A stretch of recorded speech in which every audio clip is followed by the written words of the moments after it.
Good evening, everybody, and welcome to How to Build a Successful Neurosurgery Department from Bench to Bedside. My name is Isabelle Germano. I am the chair of the AANS Global Committee, and I am really delighted to offer this educational opportunity together with Dr. Kate Drummond, who is the chair of the Asian Australasian Society of Neurological Surgeons. Tonight, we structure this in a way that hopefully will be amenable to have some interactive time.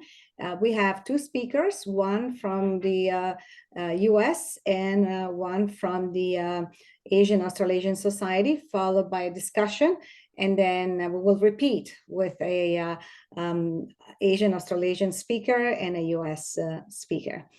So with that said, Professor Drummond, I'm going to ask if you don't mind taking it from here and introduce our first speaker.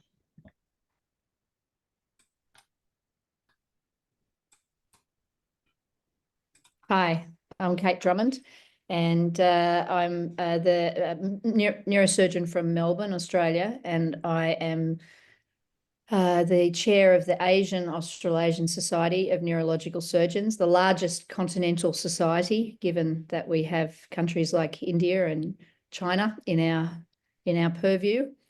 So tonight we have a great program, really looking at, from both a North American and an Asian perspective, how to build.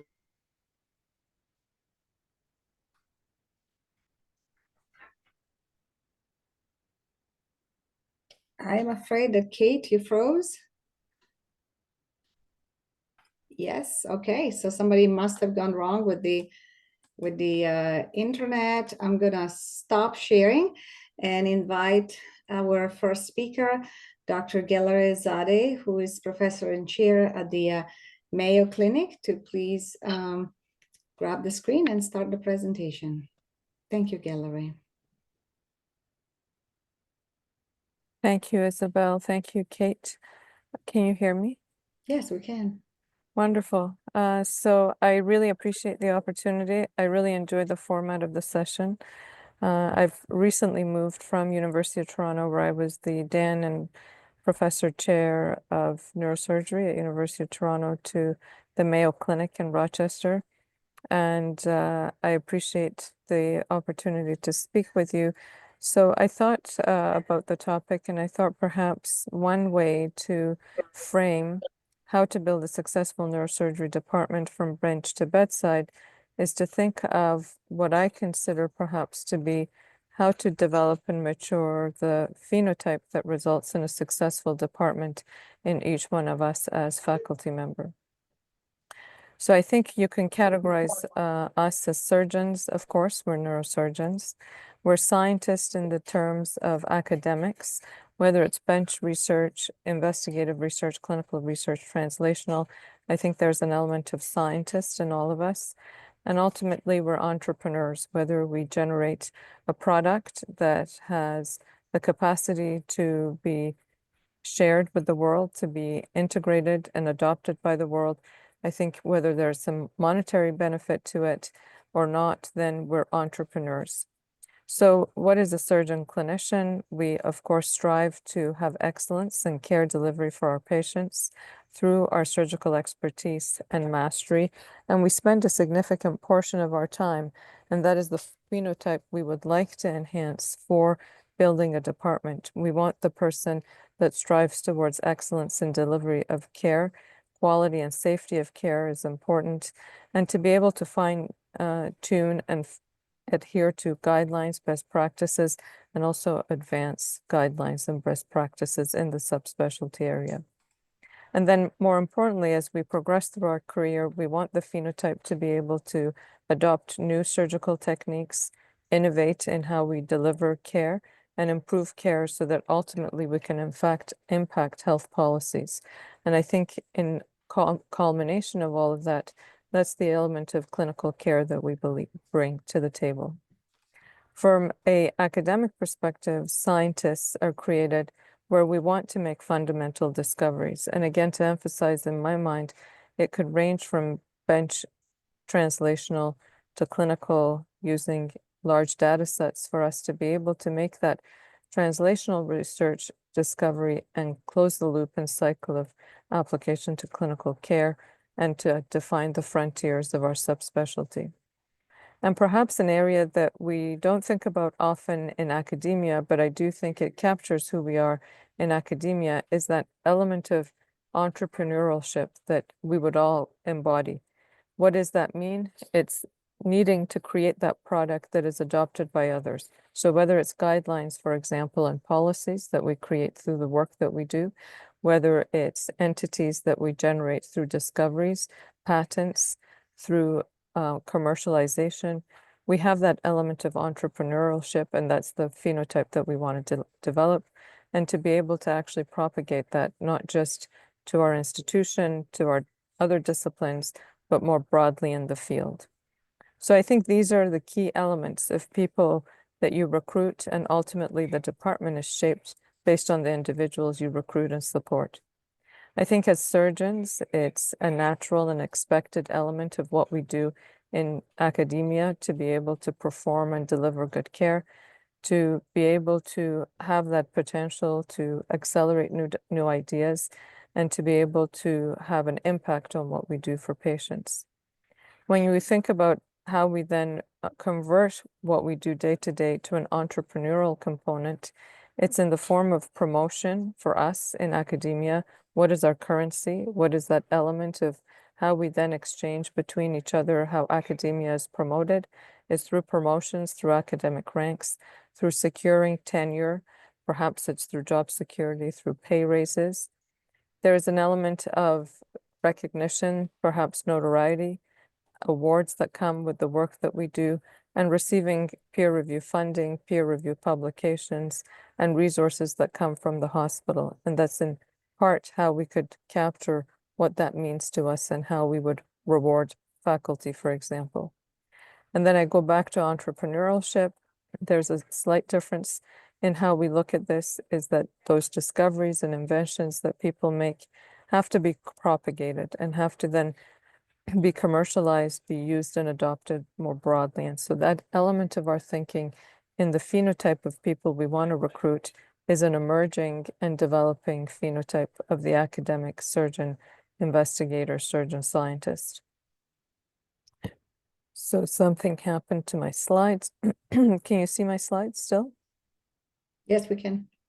So I think if I were to summarize and synthesize, what do I think creates, again, this phenotype of the surgeon academic, surgeon investigator, surgeon entrepreneurial person that really helps us build the phenotype of the department, the structure of the department that we want? It's inquisitive thinking. Inquisitive thinking is key for building successful academic surgeons, individuals who want to explore and drive discoveries that ultimately have a clinical impact, and working for innovation. Both academics and entrepreneurs must have that confidence of achieving success, and also that willingness to fail. Not every project that we pursue is successful, and you have to have that element of resiliency, element of tenacity to be able to actually learn from failed projects and build more successes. You need to have that degree of ability to take a leap of faith for new ideas that we have, to be able to advance them, and to look for new opportunities, new technologies, and remain very nimble to time and place. I'd give you an example of this. For example, genomics is an area and a wave that happened in the field of brain tumors. I would argue we would be nimble to accepting all of the technologies that come with genomics to be able to advance the care of patients in the brain tumor field. That wave happened 20 years ago. The wave that's emerging is AI and integration of AI modeling into what we do for all of medicine. And that revolution, again, is an opportunity that I think someone who has the correct phenotype to build the department that's academic will grab that opportunity to be able to apply it to the various areas of neurosurgery. I think it's key to have people who are always learning and continuously being able to define themselves, build on the characteristics, on the skills, on the expertise, on the knowledge they have, and through that redefinition of who they are, also allow reshaping of the department and have flexibility. There's things that never really always go correctly, or often things don't go correctly in our path, especially as we interact within the framework of an institution, the policies, the rules and processes. We have to have that ability to be able to actually push and advance our vision forward and our discoveries forward. And I think ultimately, as I've mentioned, it's that really key element of building capacity, mentoring and supporting individuals that would not give up and have resiliency, so that we can in fact learn from our failures and build successes on them. So what are the challenges and what are the opportunities? I think our worlds are at war.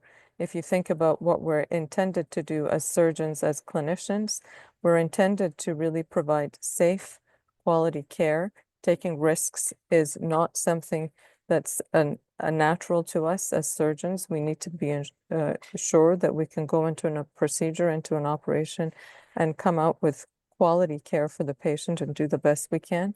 But at the same time, we have this academic drive to define the frontier, and there seems to be then this spectrum of elements that we have to work within.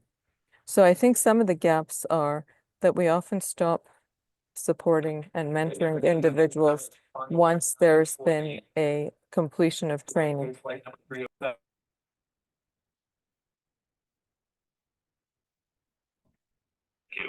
Sorry, I'm in a airport lounge. There is a shrinking pool of mentors that act as coaches that allow development of the characteristics that we talked about as you advance through your career. The level of time commitment that requires to foster and build that individual and that model of a person that I mentioned is also something that's a challenge. Creating opportunities through securing grants, fundraising, funding models, I would say is a challenge. Being able to obtain methods to disseminate the knowledge that we gain from one institution to another institution and globally. So sessions such as this, for example, allow us to stay more connected and make the world of neurosurgery smaller. And then ultimately, as we make discoveries, there's a huge element of how do we manage conflict. Academic conflict management, intellectual property, and IP is not something that we often get taught about, not something that we're well versed in, and we need to introduce that element into what we do for our faculty members. What are the opportunities? The opportunities are that we can have inter and intradiscipline collaboration, in particular with our basic science, investigative researchers, and be able to build and work outside of the department. And we're able to, more importantly, again, have global interactions and be able to partner more globally with each other. And the other piece for me is this cross generations of academia, senior members interacting with junior and recognizing that each generation brings unique perspectives. The more senior seasoned member bring the experience, the younger generation bring the energy that continues to motivate and build on all of the elements that I mentioned are needed for the phenotype of a strong academic department. And then ultimately, I think one of the greatest opportunities is taking all of this together and building a mentorship program. And I think if we look at mentors in general and who for us create that best mentor, I'll show you some of the characteristics. So I think if you divide sustainability of academic practice, you have academia and you have research. There's 4 quadrants. For the interest of time, I might skip reading through them, but the top right corner is when you're actually able to advance, where the combination of research and academia combine together to advance the department. The lower quadrant is where your efforts in research are so focused and so specific to your area of interest that it prevents that academic development. And so you risk the development of the academic department for specifics of the research you're doing. And then the other quadrants are a balance of them. But I think it's important to drive towards the right upper quadrant, where the level of investigative research, the level of phenotypes that we have that promote the research, also keep in mind that degree of academics and entrepreneurial mindset to build the program and the department in that direction. I just wanted to touch upon the importance of mentorship, and it's important to have that at every level, at a leadership level, at a student level. And really, I think to keep in mind that a mentor embodies some of the key features that teaches the individual beyond competency, beyond for us in neurosurgery surgical skill sets, but really promotes understanding the individual's quality-based values and promoting principles more so than skill set enhancements.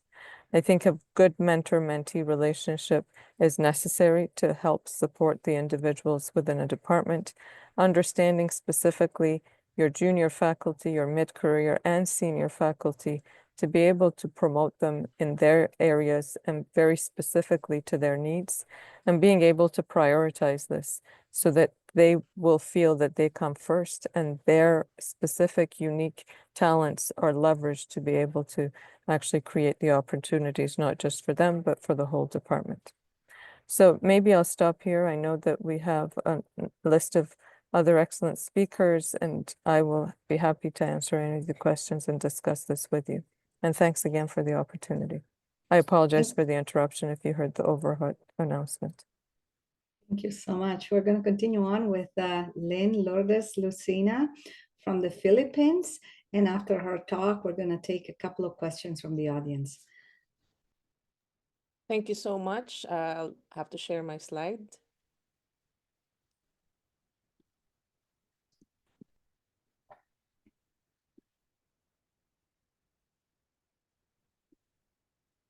So,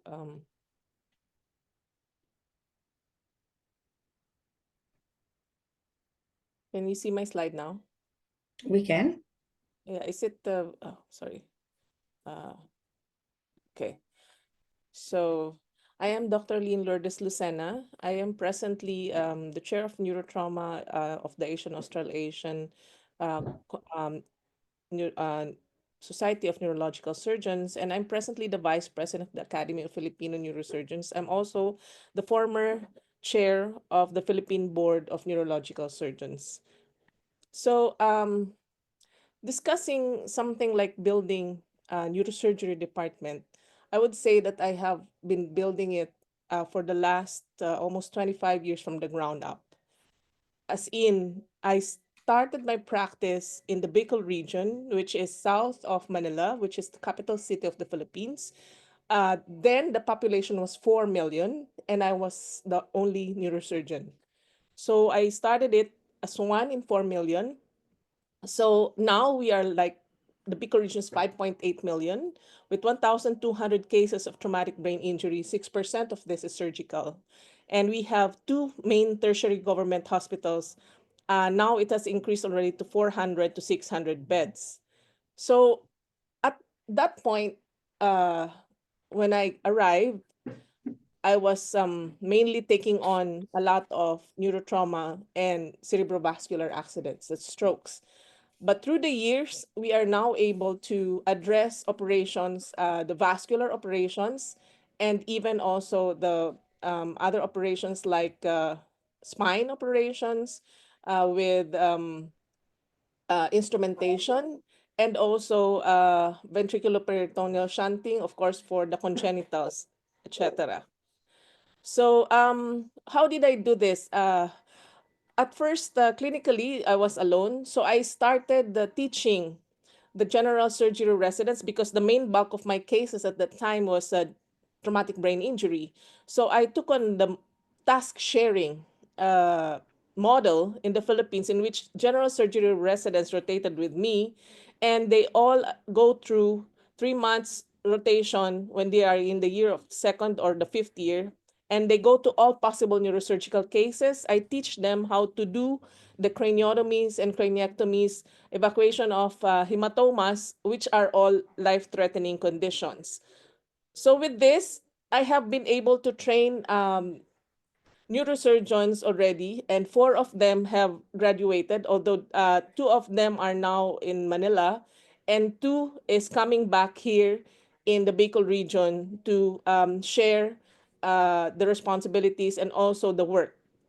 So one is actually presently training in South Korea for hybrid, both open and endovascular neurosurgery. So far, my neurosurgery department is still in the process of being built. So that was the clinical stepping stone, or one of the cornerstones is the task sharing. And I was able to encourage general surgery residents to go into neurosurgery. So what about the research stepping stone, meaning the corner block there? Uh, when I arrived, I started doing the demographics also together with my residents, in which case we studied what the epidemiology and outcome of traumatic brain injury so that we could address it more. And also, our medical student from Harvard Medical School, Dr. Faith Robertson, had a 6-month stint in under my department, under my division, in which she took on the research of this task sharing, which I have been doing ever since I arrived in the Bicol region. So we now have a published research about task sharing for emergency neurosurgery in Bicol region, which is the first one in the Philippines that has been studied.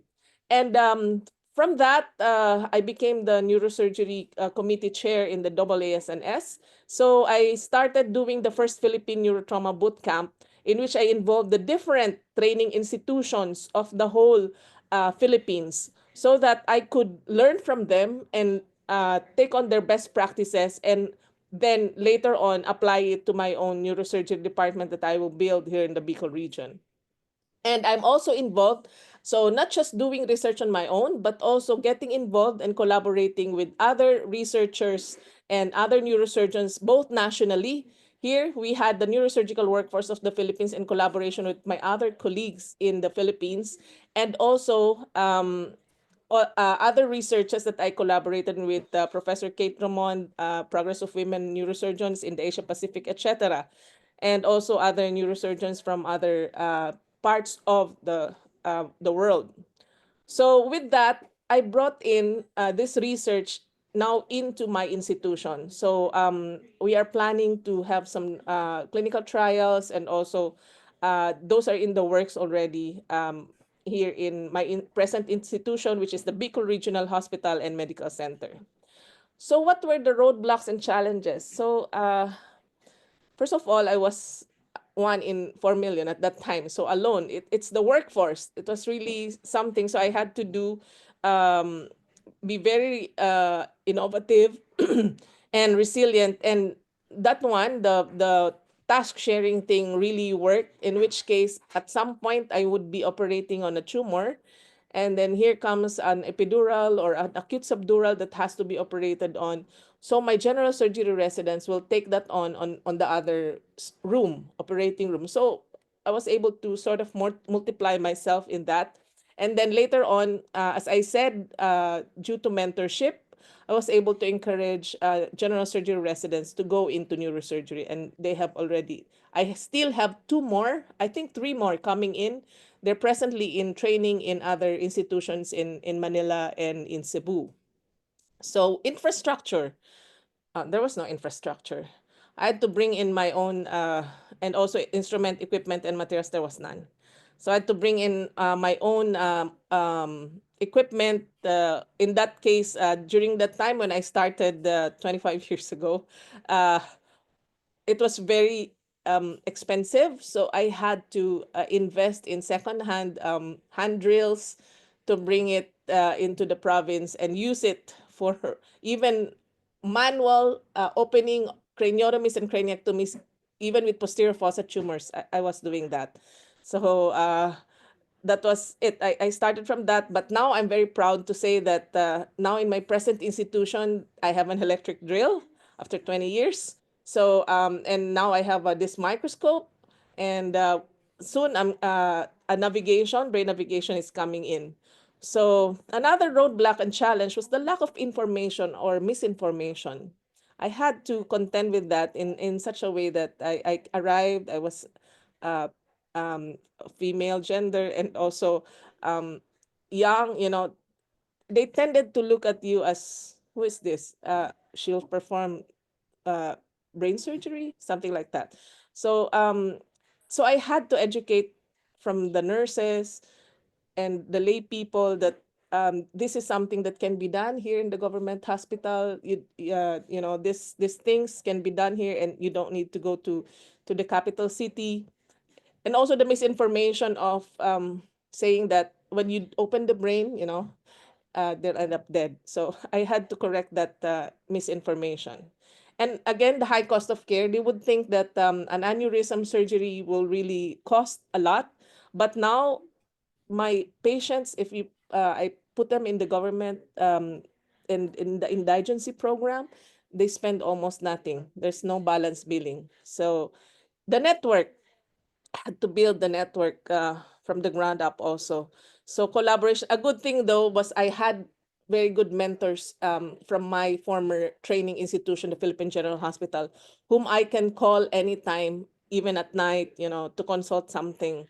So, but the network was a challenge also. So I had to build, and I'm very fortunate now to be collaborating with a lot of people, not just in the national level, but also internationally. So I have been looking at these wonderful people that I'm working now in the AANS, in the you know, mentoring and seeing how they work in the other institutions, both abroad. Okay, so the road ahead, future opportunities. Now there's more support from my institution, and it's the Bicol Regional Hospital and Medical Center. Fantastic support, I would say. From for within the last 5 years, I have now a microscope, the speed drill navigation is coming in, and hopefully, you know, like my own operating room. And now I have one junior consultant and one part-time. So we only need two to really start the ball rolling for my own training program. And the collaborations, I've been involved in many collaborations, in which case here, I've been involved in the collaboration with the guidelines in neurotrauma in Bethesda, and that will soon be coming out also. So those are the things that I am very grateful for. So Gelareh was saying resiliency, grit, innovation, all those things are really the things that we have to promote and to have. And with that, I would like to thank you again for the opportunity, and I would like to invite everyone to the 28th Asian Australasian Congress of Neurological Surgeons that I will be hosting as the Congress President in June 15 to 18 in 2026. And in between, I'm hosting a neuroscience postgraduate course at the Marison Hotel in my own area with my own institution. So again, thank you, and good morning, good evening from all over. Thank you. Excellent, excellent talk. I think we're running just a few minutes over times, and I don't see any open questions in the chat. So I think I'm going to move on with our next speaker and save all the questions for the end. It is my pleasure to introduce Dr. Krish Sridhar from India. Thank you very much, Isabelle and Kate, for this opportunity. My voice is a little off, so I'm sorry if I start coughing in between, but let's see how that goes. I'm from Chennai, India. I'm currently the Vice Chair of the Education Committee of the Asian Australasian Society. I'm also the President-elect of the Neurological Society of India. I work in a private hospital. I'm the group mentor for neurosciences and director of the brain and spine surgery over there. And I'm going to take you through initially how I built up the department over the years, and then see what we have as challenges and what I think is the future. So I worked initially, I trained in a trust hospital under Professor Ramamurthy, with whom I then worked for over 15 years. And then I had the chance to start my own department in 2009, again in a private hospital.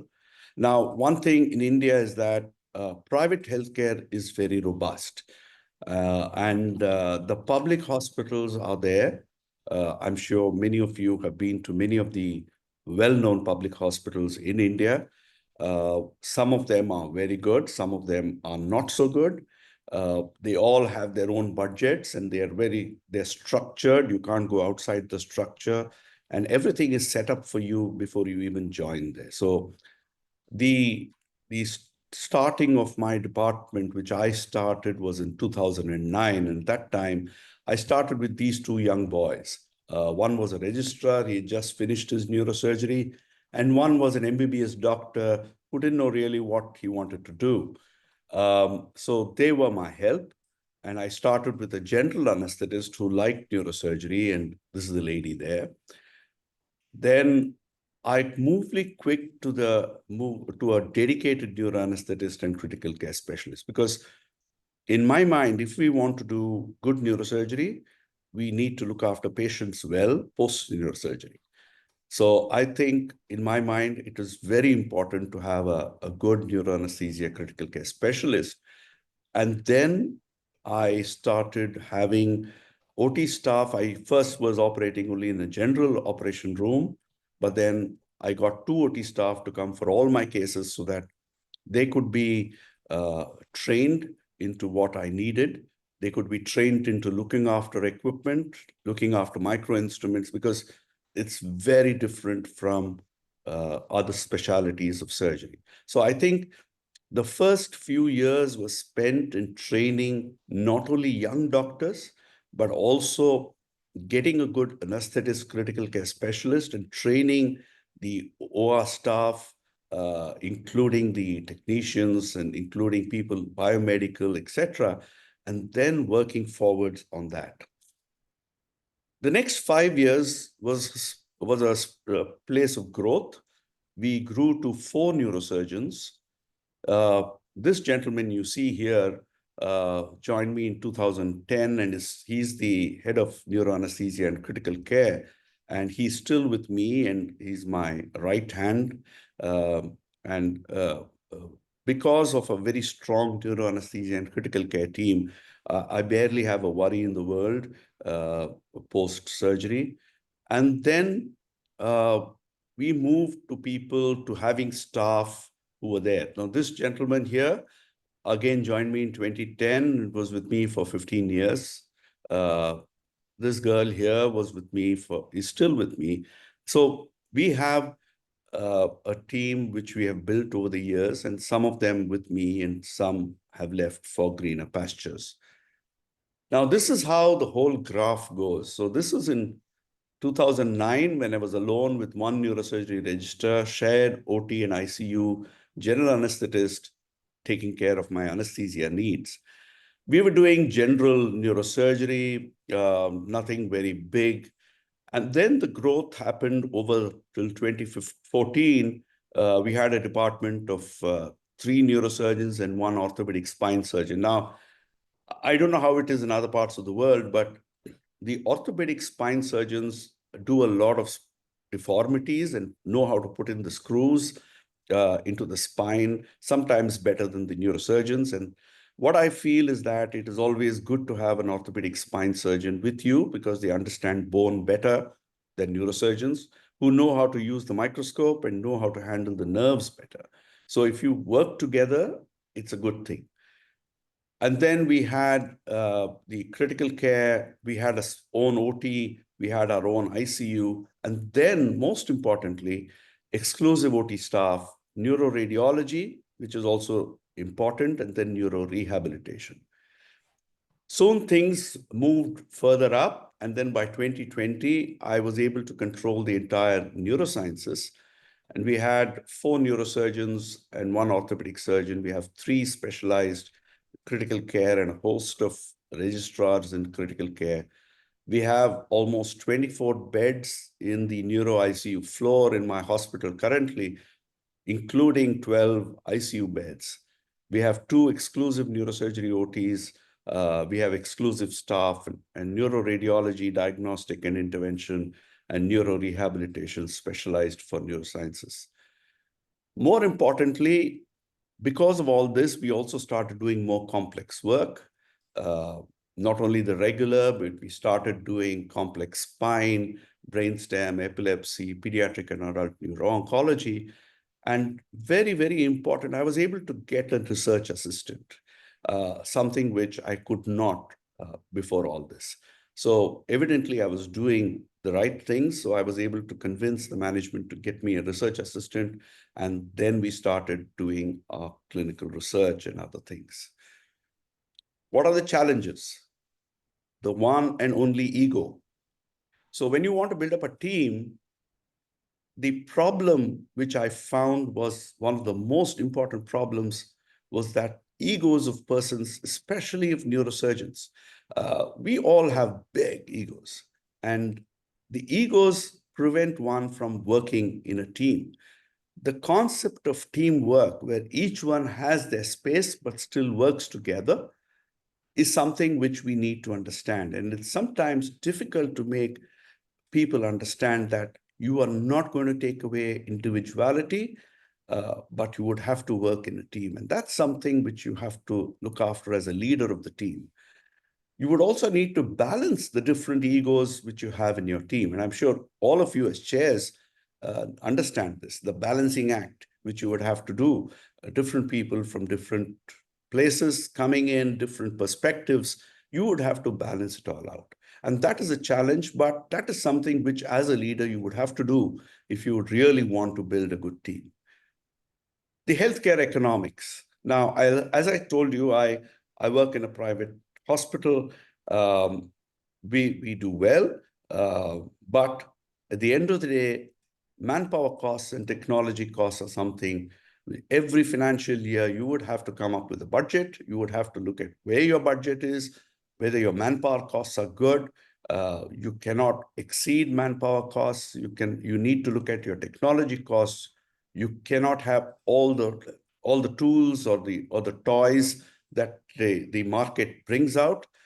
You would need to do with what you can afford. But you would also have to show the management and the people who take decisions that some of these are something which are standard of care. And that is something which has to be with the leader. And to build up a good team, if you don't have technology, if you don't have proper manpower, you cannot build up a team. So it is part of that responsibility of building up a team that and a department that you would have to have the technology that you need. You cannot say, I don't have neuromonitoring and try to expect people to come and join you. You can't do that. You can't have not have navigation. So I think these are things which are a must and standard of care currently. The other important thing in India is nursing retention and nursing education. So the problem that we have with nursing is that to retain them after they get trained and are with you for 2-3 years, and then they disappear for greener pastures, either in the Middle East, some of my nurses are in Australia, some in the UK, but that's a fact of life. And somehow there has to be a system. You would have to devise a system where your good nurses you retain. You would have to have a core nursing team in your OR and in the ICU whom you retain, because you need to educate them and they need to know exactly what you need, because neurosurgical nursing, whether in the OR or in the ICU, is not the same as general nursing. So I think this is very, very important, that nursing education is important. And I think we somehow as neurosurgeons don't look at that enough, which we need to look at. Finally, of course, the management needs to share the vision. They cannot have a divergent path from what you have. You know, as a neurosurgeon and the chair of a neurosurgical department, what you need for your department, what you need to grow, but that you need to share with them and ensure that they look at you.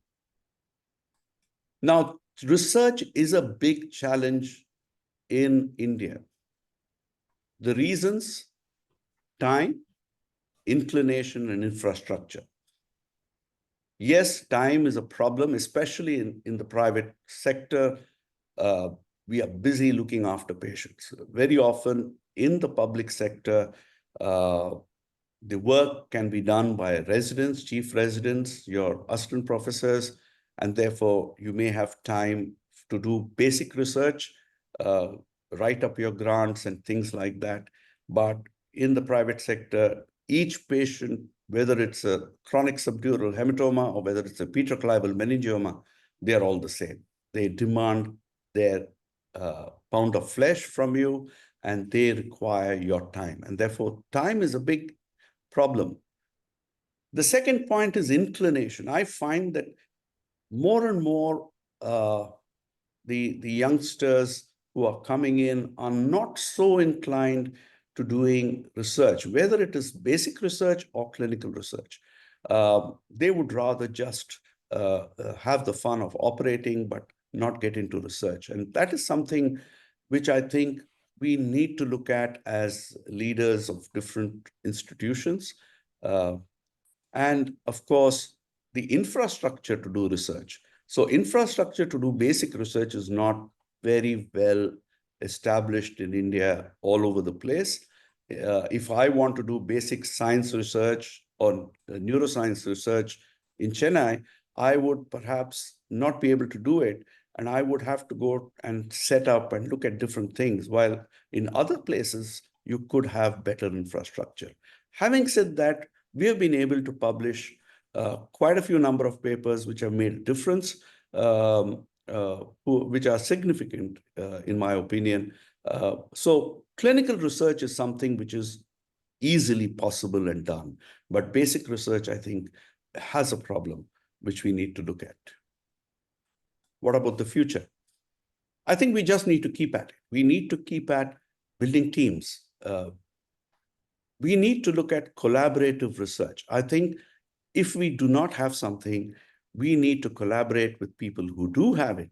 And I think research is something which keeps your mind active and young. So I think research is very, very important.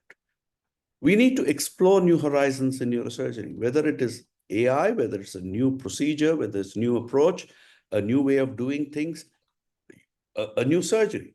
You need to explore new horizons all the time, because that's the way forwards. And as a leader of a team, if you are going to be 20 years behind, nobody's going to look at you as a leader, and nobody's going to stay with you. And in my mind, integrated care is the way of the future. I've been postulating integrated neurocare for the last 15 years.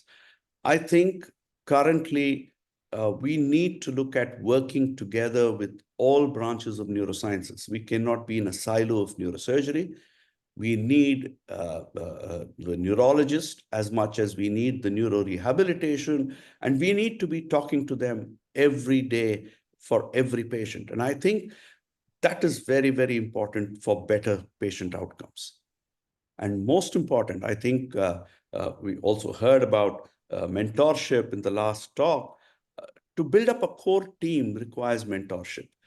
You need to be the mentor for your core team. And that core team has to be a team which stays with you over years, because that's when you really develop the team, develop the department, go to new frontiers, and take the whole department forward. And that becomes a department which people would like to join, which people would attract the best minds. And I think the core team is very, very important. I'm lucky to say that I have some very, very interesting members of my core team. But mentorship, I think, like was mentioned, is a very, very essential part of that. So I think I'm going to end here, and I thank you for the opportunity, and looking forward to many more such talks. Thank you. Thanks, Krish. Sorry that I dropped out before. My whole hospital's internet's gone down, which is fun. But it's a pleasure to introduce Peter Nakaji. Peter, I think will give us, sorry, we've eaten into your time a little bit there, Peter, but I think you'll give us a unique perspective, having moved from one large institution where you built a lot of things, and now moving into a completely different setting. So looking forward to hearing you speak. Yeah, thank you, Kate. Thank you, everybody. I really enjoyed this already. I just want to see, let me know, is that coming up okay? Yeah. Perfect. Great. Yeah, so I hope that this will be, I've really enjoyed all these perspectives, and I think it's fantastic. There's such a wide range of different kinds of departments that are being discussed here. And my journey is a little bit different, and I think it's maybe instructive. Certainly, it can be amusing, and I'm happy to share it. So, I mean, the first thing that comes to mind is, what kind of fool does this sort of thing and wants to take on building an academic neurosurgery department? I mean, it's a big undertaking, but we know that all great departments had to come from somewhere. And frankly, I think someone had to start them. And really, why not you? In my mind, if you have just really the elements that you want to do great clinical neurosurgery, and that you believe that in some way you'd like to advance the field, whether that be education or research, I really think that's all you need is to do it, because I don't think anyone else is necessarily coming to do it. So my journey is a little bit of a funny one. I was at the Barrow Neurologic Institute, which is a very large institution, for 16 years, and that was great. I was able to be the right-hand man for Robert Spetzler for many, many years. And I learned a huge amount and got a huge amount done. And in many ways, I'd say we were sort of at the top of the food chain in our environment. And it was great. It was extremely busy and got a lot of research done and everything else. So sometime around 2017, 18, I was looking at other opportunities. And one of the questions in my mind for my career was to look at a new institution as that was an academic established one to manage and grow, or to start from scratch. And I chose to do something probably that most people wouldn't do, which was I went straight across town to the same city where there was a brand new department, had just 5 private practice people in it, and started a new department completely from scratch, from the ground up. So I came over there as the chair with no department essentially at all. So over the course of 5 years, I added on a whole bunch of faculty. So my 5 faculty and all of these other people who came on board, representing a large number of specialty areas. We integrated with the College of Medicine, teaching students, and then we really expanded the University Medical Center. And in some ways, I was the first of a new style of chair that was really like a real academic medical center would have. This had been a community hospital that became an academic hospital, and really was not so sure even how to do it.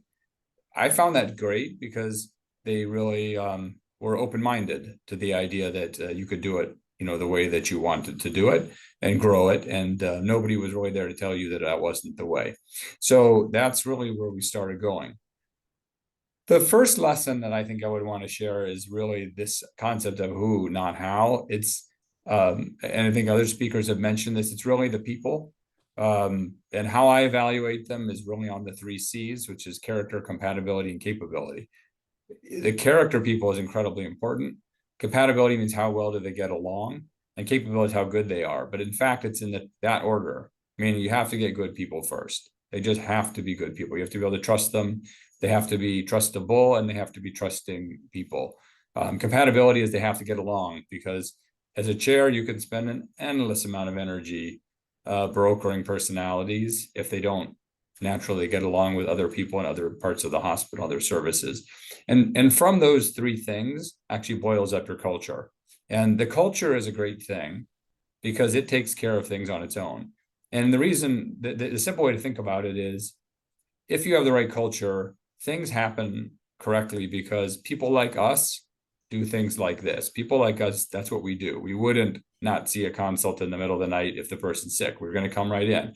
We wouldn't, we just wouldn't not teach. We're teaching type of people. We wouldn't not think about, advancing the field and doing things because that's what we do.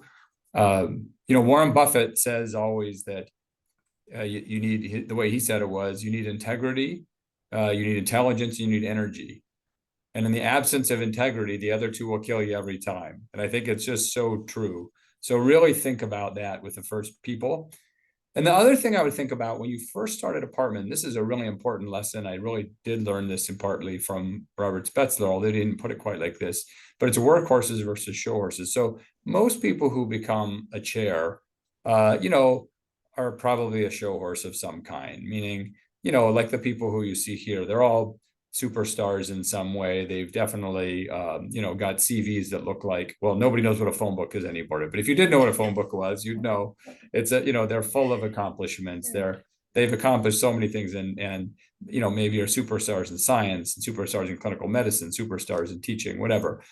And you often want to go and recruit another show horse. That's just a natural thing to want to do. And you have this dream of a department full of these people.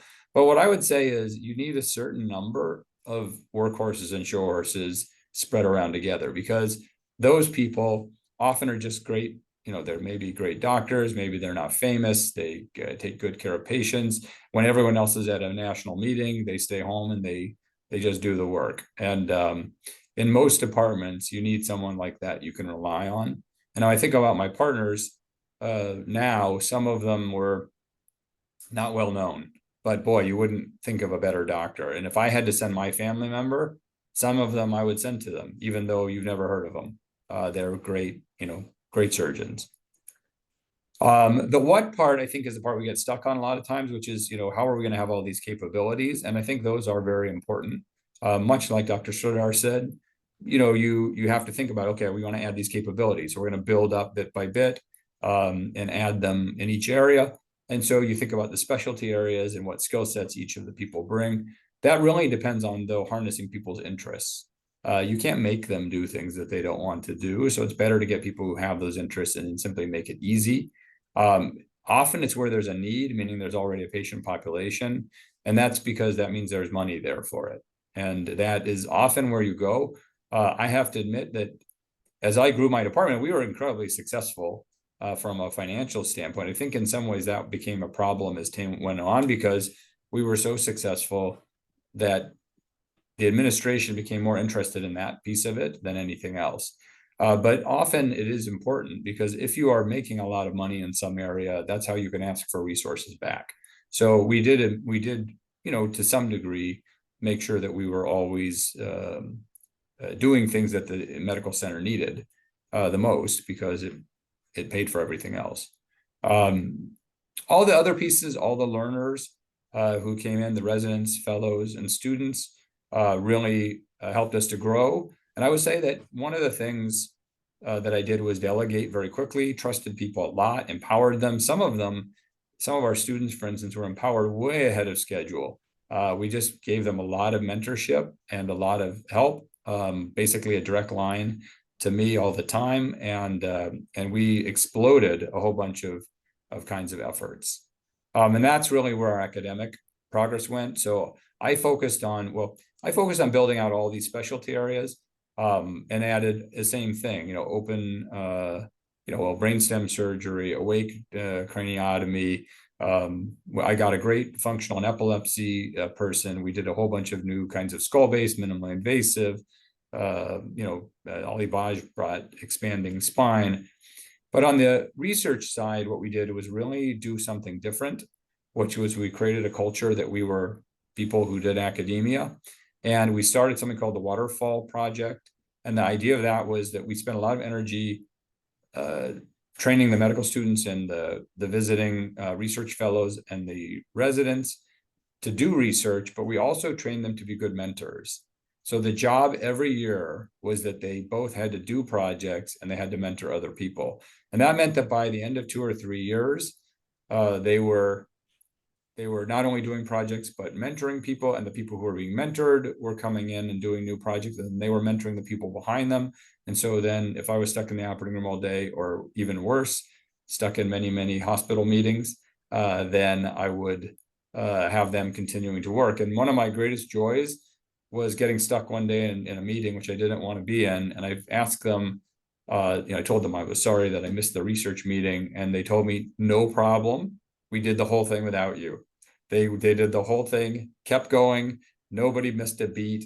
And I'll say that in 5 years, we put in, on average, over 100 abstracts to major meetings a year out of our department that was brand new by year 3 or 4. So we're actually quite productive. Our faculty, we got NIH grants within a couple of years. We had some major philanthropic gifts in the $5 million range to expand things based upon preliminary results. So I think it's very possible to have that kind of national presence very quickly. And just remember, as you are a mentor, that's fantastic. I like being a good mentor, I hope. But it's really 1-1-1. You're adding a person at a time to your group. But as those people are good mentors, you're really squaring, right? It's going to the exponential that they grow. And that's been incredibly important for us. What are the challenges? Well, we made reference to the plan or the point that, for me, I went through a whole journey. So the first thing was, it was very hard to get someone to join a brand new department with one person. I mean, being on call all the time. I was on call by myself for 6 months in a row, 24 hours a day. It was actually fine. I brought in the next person, and then 2 of us were on call every other. But, that wasn't as painful as 1. And then the 3rd person came, and then the 4th person came. And once we had 4 really credible people started showing up, and we were able to expand. The issue for me actually became this question of making sure the environment is right. And that's where this, my favorite short video in the world I've ever taken, which is right here. If you find you're that fish and you're swimming the opposite direction to everyone else, and what we found was neurosurgery was kind of by itself. We were an island. And that we found that the departments that had sort of given up and just gone to producing a lot of clinical income were being favored, whereas the ones who were producing a lot of clinical income, the people running spreadsheets kept saying, yes, but if you stopped doing all the research and academic stuff, you would make even more. And that's what we need from you right now. And for me, not interested. It wasn't something that I really could really do. So sometimes I think you have to look and just say, should you be thinking about doing something else? So the alignment, it's really important. You have to be aligned on vision. You have to be in the right market where the market's moving your direction. You have to have alignment with your alignment, meaning everyone agrees that this is what we're doing. And then there has to be funds that will support what you'll do. And so I was at the university, and I still am. I still maintain my academic appointment, but I've actually set up a new relationship with a new hospital system that seems much more interested in the academic mission. Not that the other one's not at all. I think it's just still learning how to do it. So yeah, whether you decide to align through a hospital system, a medical school, university, or a government, you think you have to have a great partner who really wants to go the same direction. And then the other thing is you have to create a nucleus, or what I call a bubble. And in that bubble, you can usually keep things really great. And if that's really great, then it will grow and be successful. So that's it. Thank you very much. I really enjoyed everyone else's talks, and happy to entertain questions.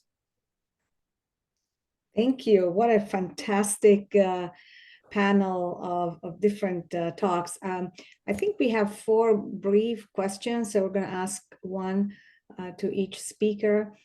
To Dr. Zadeh, how do you prioritize the interests of each team member and yet making sure that all of your team members feel supported and treated well? Yeah, thank you very much for the question. I did want to also just congratulate my co-speakers. The themes were very different, and topics were different. The approaches were different. I learned a lot. I think my answer would be, I have found really useful to spend time as I take on any new leadership role to meet with the membership of the division, the department, the program, one-on-one. And in so doing, it's surprising, but not really, in fact, the themes that are priorities, pressure points, and goals, ambitions for individuals tend to actually align. And so there's theme in meeting people. And that makes it, in some ways, synthesizing what are the common themes that are important to all of the members, and then layering on top specific priorities for the individuals. And typically I find that the specific priorities are not terribly different from the emerging themes of the collective. And so if we work on the collective and you, in some ways, as Peter said, build that sort of culture, that you then start also helping one another in the individual layered priorities. So I think I want to give you a very specific example. The common theme is that we would like to have diversified funding to support the academic work that we do. And I think all of us as speakers have touched upon that, regardless of the environment that we're in. We need that sort of resource to be able to do some of the more exciting, cutting edge discoveries, research, etc., regardless of the institution that we're in. So that's a common theme. But then there are specific priorities that individual members have that you would need to then target finding funding or resources for that specific project. So then I work one-on-one with the individual to be able to work in the framework of what are our common priorities so that everybody is to some extent feeling supported with the common priorities, and then start layering in individual priorities as well. Thank you. The second question is for Dr. Sridhar, and the audience would like to know what prompted you to want to build a department as opposed to continue building your practice. What made you go that other way? I think it was circumstance which put me into that position. But I always knew what sort of environment I wanted to work in. So for me to build a department, why did I do it? It was circumstance which made me do it. But then you know within you what sort of environment you would want to work in.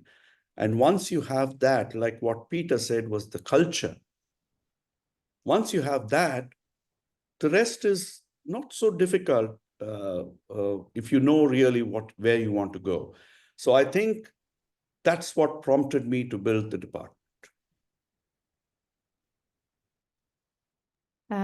So thanks for all the speakers. I actually think although they've been diverse, there's really been some very common themes. Some of it's been about managing clinical workload. Everyone's had at some point had some tension between wanting to do other things and managing clinical workload. Lynne, I was just wondering, you know, you're the one who's really talked about task sharing and task shifting, which I think it's been an incredible innovation of yours. Of the fact that you've even written about it while going through that sort of clinical load's amazing. How common is that in the Philippines, and how much institutional support do you get from that? And I guess I'm asking, are they more interested in building your neurosurgical workforce, or are they more interested in just getting everyone else to do the work rather than helping you to build your workforce? Okay, so I started out as a general surgery resident. And since there is really so few neurosurgeons in the Philippines, in the Philippine General Hospital, when I started out as general surgery resident, they made us rotate in neurosurgery. So since they were few, they were like going on 48-hour duties, 72-hour duties. So they had to share somehow their workload to us, general surgery residents. So it was already started there. So I learned about it. And from there, actually, I was recruited into neurosurgery.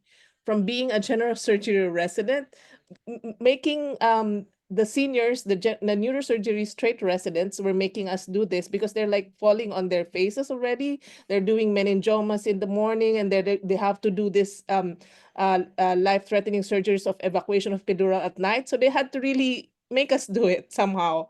So how institutionalized is this? Okay, so the Philippine College of Surgeons, which is the umbrella organization of all surgeons in the Philippines, has been looking at this, and they have actually sort of recognized this but it has to be within a program, meaning the general surgery program has to be accredited for this to work somehow. And there has to be a neurosurgery mentor. The neurosurgery department has also to be involved in this. So that's one. So would I be interested more in increasing the neurosurgical workforce? Of course, that is our aim. Like in our ratio now, we need at least 500 more, but it takes a lot of time to produce neurosurgeons. So meaning I also am able to pick candidates from the general surgery residents. From what I did, I already have 4 who graduated as neurosurgery neurosurgeons now.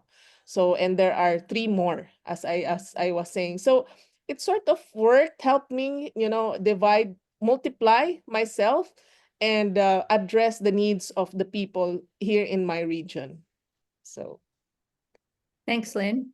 thank you. And Peter, I'm going to ask you a bit of a harder question. So you've described your fantastic mentoring flow, but clearly not everyone in your mentoring flow is going to be a star, or is even going to be performing as you expect them to perform. So how do you deal with either correcting or exiting the underperforming members of your department, particularly if they're not contributing or actively disrupting the culture? Yeah, I think that's a great question, because it's something all of us have to deal with. I really recommend, I guess there are 2 common situations that occurs. The one situation is the hardest one. It's the easiest in some ways, but it's very uncomfortable, which is the person who is actually they're not trying, they're bad character. They're not trying, they're not trustworthy, they're undercutting other people, they lie about things, those kinds of people. It's very, it breaks your heart, to have them. But I really recommend the book, Crucial Conversations, which basically tells you, you just got to do it. Like, you have to have that talk, and you have to get over it. If you're going to be the leader, you just have to be able to have these conversations. And I have said that over the years, I like to think that I've become more kind and more compassionate, but not as nice as I used to be. Okay, so I'm more kind, and in my heart, I'm more compassionate, but I'm willing to have really uncomfortable conversations with people if I think that it's necessary, because there's just no point in letting it simmer. So that's one. That I think if you see that, you have to go after it early. Like, if you really see bad behavior, you have to go after it very, very early, because it will erode all your good performers. If they see that you tolerate bad in any way, then it would. And so I usually start with going to the person in private just to see, and I start from a position of, hey, maybe I'm misunderstanding. Is there anything going wrong in your life that, because what I'm observing is this, and I'm probably misunderstanding. But if it turns out that it's just not true, that they really are something you can't fix, you just have to jump on it right away. And then eventually have to jump on it pretty publicly, so people know you dealt with it. The second one is also really hard, which is every now and then you have somebody who looks super promising, and they just don't have the capability for neurosurgery. They just aren't facile enough with their hands. They can't seem to prioritize clinical demands.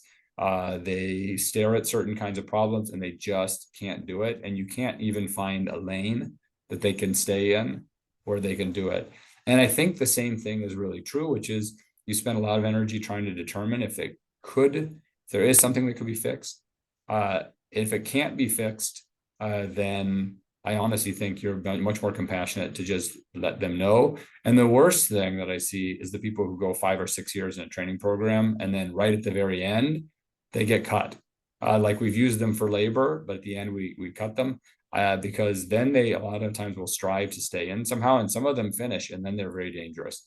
So I think, again, if you want to be kind and compassionate, you can't be too nice. Yeah, I think we're all nodding. I can see everyone nodding, because we've all been in both of those types of conversations. Isabelle, do you want to have some last words there? Absolutely. Thank you so much. We're a few minutes over the hour. Thank you so much to each of our speakers tonight. We learned a lot. It's been a fantastic evening. And above all, Kate, thank you for your partnership. You've been an incredible leader. It's been really a pleasure and an honor working with you. And thank you for having this wonderful idea. As you can see, has been a very, very successful seminar. And you have the last Thank word. you. Thanks, everybody. Thank Thank you. you, everybody. Hi, Peter. Long Hi. time. Hi, Krish. Thank you. Bye-bye. Bye-bye.